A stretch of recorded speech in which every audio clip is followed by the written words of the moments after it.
Hello, and welcome back to another episode of Frighteningly Genteel. As always, I'm your host, the narrator. Today we will continue with H.P. Lovecraft's work at the Mountains of Madness. We resume from where we left off at chapter 4. It is only with vast hesitancy and repugnance that I let my mind go back to Lake's camp and what we really found there, and to that other thing beyond the frightful mountain wall. I am constantly tempted to shirk the details, and to let hints stand for actual facts and ineluctable deductions. I hope I have said enough already to let me glide briefly over the rest. The rest, that is, of the horror at the camp.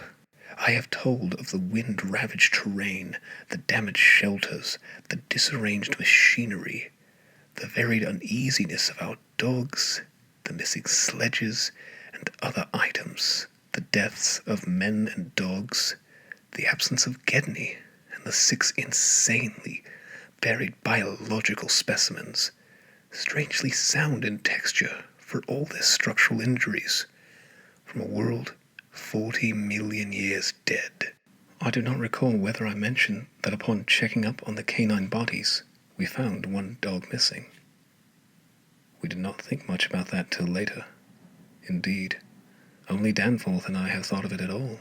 The principal things I have been keeping back relate to the bodies, and to certain subtle points which may or may not lend a hideous and incredible kind of rationale to the apparent chaos. At the time, I tried to keep the men's mind off those points, for it was so much simpler, so much more normal, to lay everything to an outbreak of madness on the part of some of Lake's party. From the look of things, that demon mountain wind must have been enough to drive any man mad in the midst of this center of all earthly mystery and desolation. The crowning abnormality, of course, was the condition of the bodies, men and dogs alike. They had all been in some kind of terrible conflict, and were torn and mangled in fiendish and altogether inexplicable ways. Death, so far as we could judge, had in each case come from strangulation or laceration. The dogs had evidently started the trouble, for the state of their ill-built corral bore witness to its forcible breakage from within.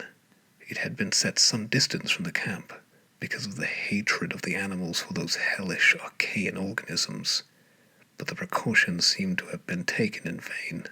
When left alone in that monstrous wind behind flimsy walls of insufficient height, they must have stampeded, whether from the wind itself or from some subtle, increasing odor emitted by the nightmare specimens.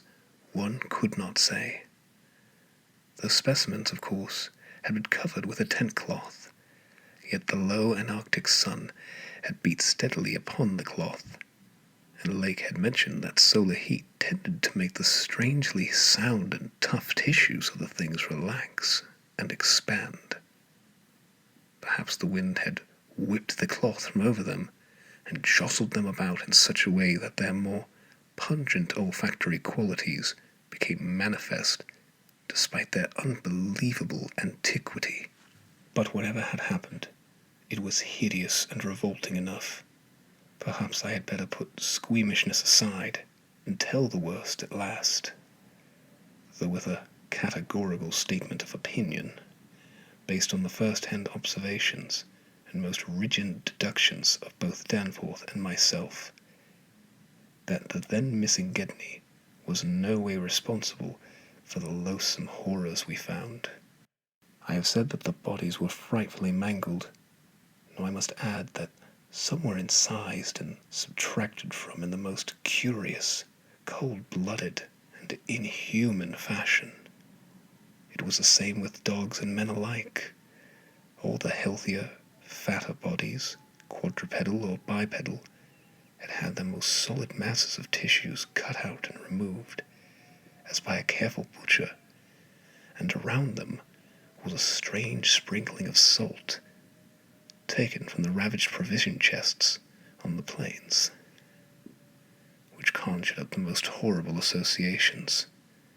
The thing had occurred in one of the crude aeroplane shelters from which the plane had been dragged out, and subsequent winds had effaced all tracks which could have supplied any plausible theory. Scattered bits of clothing, roughly slashed from the human incision subjects, hinted no clues.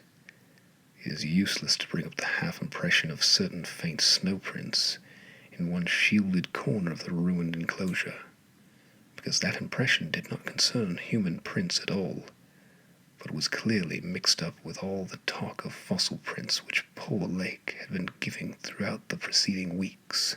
One had to be careful of one's imagination in the lee of those overshadowing mountains of madness. As I have indicated, Gedney and one dog turned out to be missing in the end. When we came on that terrible shelter, we had missed 2 dogs and 2 men.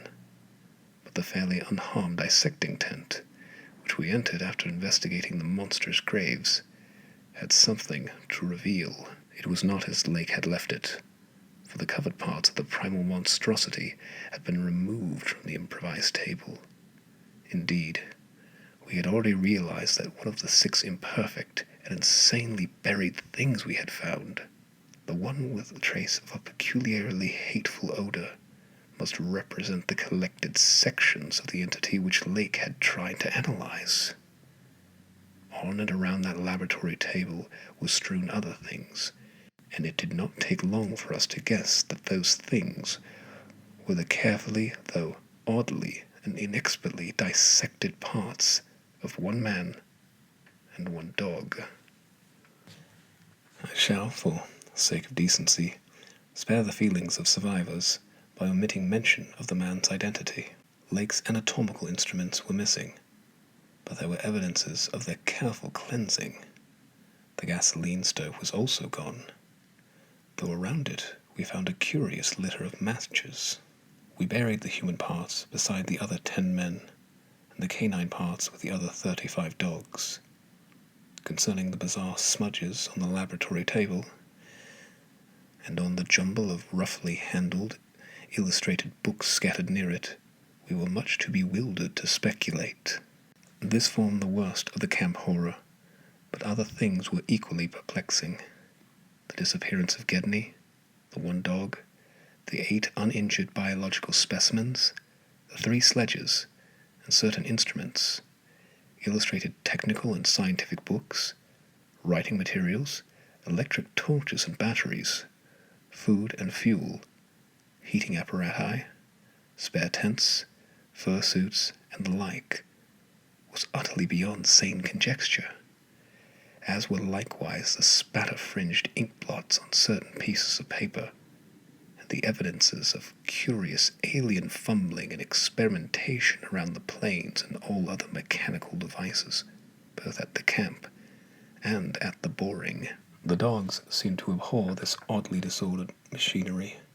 Then, too, there was the upsetting of the larder, the disappearance of certain staples, and the jarringly comical heap of tin cans pried open in the most unlikely ways and at the most unlikely places.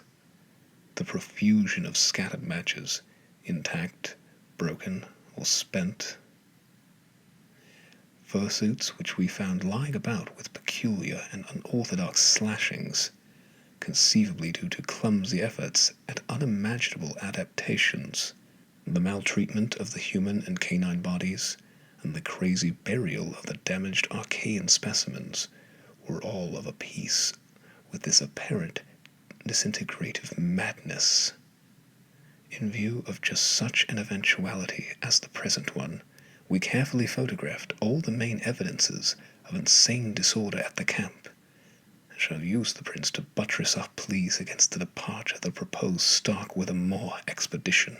Our first act, after finding the bodies in the shelter, was to photograph and open the row of insane graves with the 5-pointed snow mounds. We could not help noticing the resemblance of these monstrous mounds, their clusters of grouped dots, to poor Lake's descriptions of the strange greenish soapstones. And when we came on some of the soapstones themselves in the great mineral pile, we found the likeness very close indeed. The whole general formation, it must be made clear, seemed abominably suggestive of the starfish head of the Archaean entities, and we agreed that the suggestion must have worked potently upon the sensitized minds of Lake's overwrought party. Our own first sight of the actual buried entities formed a horrible moment and set the imaginations of Pabodie and myself back to some of the shocking primal myths we had read and heard. We all agreed that the mere sight and continued presence of the things must have cooperated with the oppressive polar solitude and demon mountain wind in driving Lake's party mad. For madness, centering in Gedney as the only possible surviving agent, was the explanation spontaneously adopted by everybody, so far as spoken utterance was concerned, though I will not be so naive as to deny that each of us may have harbored wild guesses, which sanity forbade him to formulate completely. Sherman, Pabodie, and McTighe made an exhaustive aeroplane cruise over the surrounding territory in the afternoon, sweeping the horizon with field glasses in quest of Gedney and of the various missing things. But nothing came to light. The party reported that the Titan barrier range extended endlessly to right and left alike, without any diminution in height or essential structure. On some of the peaks, though, the regular cube and rampart formations were bolder and plainer, having doubly fantastic similitudes to Rorik-painted Asian hill ruins. The distribution of cryptical cave mouths on the black snow-denuded summits.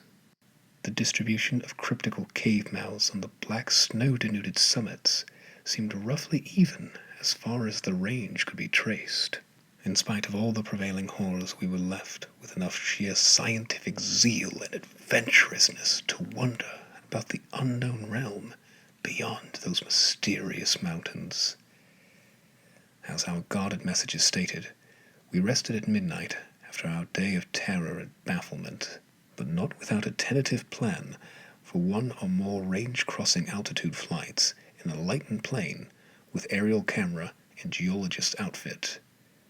Beginning the following morning, it was decided that Danforth and I tried first, and we awaked at 7 a.m., intending an early trip, though heavy winds, mentioned in our brief bulletin to the outside world, delayed our start till nearly 9 o'clock.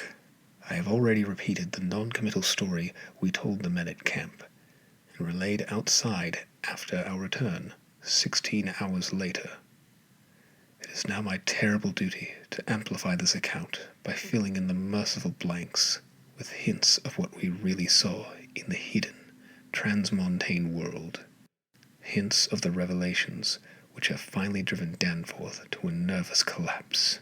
I wish he would add a really frank word about the thing which he thinks he alone saw, even though it was probably a nervous delusion, and which was perhaps the last straw that put him where he is, but he is firm against that. All I can do is to repeat his later disjointed whispers about what sent him shrieking as the plane soared back through the wind-tortured mountain pass after that real and tangible shock which I shared. This will form my last word. If the plain signs of surviving elder horrors in what I disclose be not enough to keep others from meddling with the inter-Antarctic, or at least from prying too deeply beneath the surface of that ultimate waste of forbidden secrets and unhuman, eon-cursed desolation, the responsibility for unnameable and perhaps innumerable evils will not be mine. Danforth and I, studying the notes made by Pabodie in his afternoon flight and checking up with a sextant, had calculated that the lowest available pass in the range lay somewhat to the right of us, within sight of camp, and about 23,000 or 24,000 feet above sea level. For this point, then, We first headed in the lightened plain as we embarked on our flight of discovery. The camp itself, on foothills which sprang from a high continental plateau, was some 12,000 feet in altitude. Hence the actual height increase necessary was not so vast as it might seem. Nevertheless, we were acutely conscious of the rarefied air and intense cold as we rose, for on account of visibility conditions we had to leave the cabin windows open. We were dressed, of course, in our heaviest furs. As we drew near the forbidding peaks, dark and sinister above the line of crevasse-riven snow and interstitial glaciers, we noticed more and more the curiously regular formations clinging to the slopes, and thought again of the strange Asian paintings of Nicholas Roerich. The ancient and wind-weathered rock strata fully verified all of Lake's bulletins, and proved that these hoary pinnacles had been towering up in exactly the same way since a surprisingly early time in the Earth's history. Perhaps over 50 million years. How much higher they had once been, it was futile to guess, but everything about this strange region pointed to obscure, atmospheric influences unfavorable to change, and calculated to retard the usual climactic processes of rock disintegration. But it was the mountainside tangle of regular cubes, ramparts, and cave mouths which fascinated and disturbed us most. I studied them with a field glass and took aerial photographs whilst Danforth drove, and at times relieved him at the controls. Though my aviation knowledge was purely an amateur's, in order to let him use the binoculars, we could easily see that much of the material of the things was lightish Archean quartzite, unlike any formation visible over broad areas of the general surface, and that their regularity was extreme and uncanny to an extent which poor Lake had scarcely hinted. As he had said, their edges were crumbled and rounded from untold eons of savage weathering, but their preternatural solidity and tough material had saved them from obliteration. Many parts, especially those closest to the slopes, seemed identical in substance with the surrounding rock surface. The whole arrangement looked like the ruins of Machu Picchu in the Andes, or the primal foundation walls of Kish as dug up by the Oxford Field Museum expedition in 1929. And both Danforth and I obtained that occasional impression of separate cyclopean blocks which Lake had attributed to his flight companion Carroll. How to account for such things in this place was frankly beyond me, and I felt queerly humbled as a geologist. Igneous formations often have strange regularities, like the famous Giant's Causeway in Ireland. But this stupendous range, despite Lake's original suspicion of smoking cones, was above all else non-volcanic in evident structure. The curious cave mouths, near which the odd formations seemed most abundant, presented another, albeit a lesser, puzzle because of their regularity of outline. They were, as Lake's bulletin had said, often approximately square or semicircular, as if the natural orifices had been shaped to greater symmetry by some magic hand. Their numerousness and wide distribution were remarkable, and suggested that the whole region was honeycombed with tunnels dissolved out of limestone strata. Such glimpses as we secured did not extend far within the caverns, but we saw that they were apparently clear of stalactites and stalagmites. Outside, those parts of the mountain slopes adjoining the apertures seemed invariably smooth and regular, and Danforth thought that the slight cracks and pittings of the weathering tended towards unusual patterns.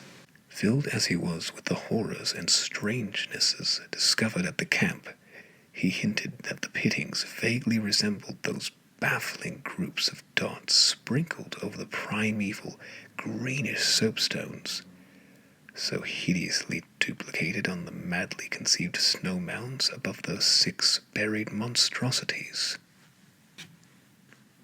We had risen gradually, and flying over the higher foothills, and along toward the relatively low pass we had selected. As we advanced, we occasionally looked down at the snow and ice of the land route, wondering whether we could have attempted the trip with the simpler equipment of earlier days. Somewhat to our surprise, we saw that the terrain was far from difficult as such things go, and that despite the crevasses and other bad spots, it would not have been likely to deter the sledges of a Scott, a Shackleton, or an Amundsen. Some of the glaciers appeared to lead up to the wind-bad passes with unusual continuity, and upon reaching our chosen pass, we found that its case formed no exception. Our sensations of tense expectancy as we prepared to round the crest and peer out over an untrodden world can hardly be described on paper, even though we had no cause to think the regions beyond the range essentially different from those already seen and traversed. The touch of evil mystery in these barrier mountains, and in the beckoning sea of opalescent sky glimpsed betwixt their summits, was a highly subtle and attenuated matter not to be explained in literal words. Rather, it was an affair of vague psychological symbolism and aesthetic association, a thing mixed up with exotic poetry and paintings, and with archaic myths lurking in shunned and forbidden volumes. Even the wind's burden held a peculiar strain of conscious malignity, and for a second it seemed that the composite sound included a bizarre musical whistling or piping over a wide range as the blast swept in and out of the omnipresent and resonant cave mouths. There was a cloudy note of reminiscent repulsion in this sound, as complex and unplaceable as any of the other dark impressions. We were now, after a slow ascent, at a height of 23,570 feet, according to the aneroid, and had left the region of clinging snow definitely below us. Up here were only dark, bare rock slopes and the start of rough-ribbed glaciers, but with those provocative cubes, ramparts, and echoing cave mouths to add a portent of the unnatural, the fantastic, and the dreamlike. Looking along the line of high peaks, I thought I could see the one mentioned by Poor Lake, with a rampart exactly on top. It seemed to be half lost in a queer Antarctic haze, such a haze, perhaps, as had been responsible for Lake's early notion of volcanism. The pass loomed before us, smooth and windswept, before its jagged and malignly frowning pylons. Beyond it was a sky, fretted with swirling vapors, and lighted by the low polar sun. The sky of that mysterious farther realm, upon which we felt no human eye had ever gazed. A few more feet of altitude, and we would behold that realm. Danforth and I, unable to speak except in shouts, amidst the howling, piping wind that raced through the pass and added to the noise the unmuffled engines, exchanged eloquent glances, and then, having gained those last few feet, we did indeed stare across the momentous divide and over the unsampled secrets of an elder and utterly alien earth. This concludes the reading of Chapter 4 of The Mountains of Madness by H.P. Lovecraft. We do hope you've enjoyed this reading. If you have, please be sure to leave a comment, subscribe, or offer a story of your own liking for our perusal and perhaps eventual reading. Till next time, thank you for watching.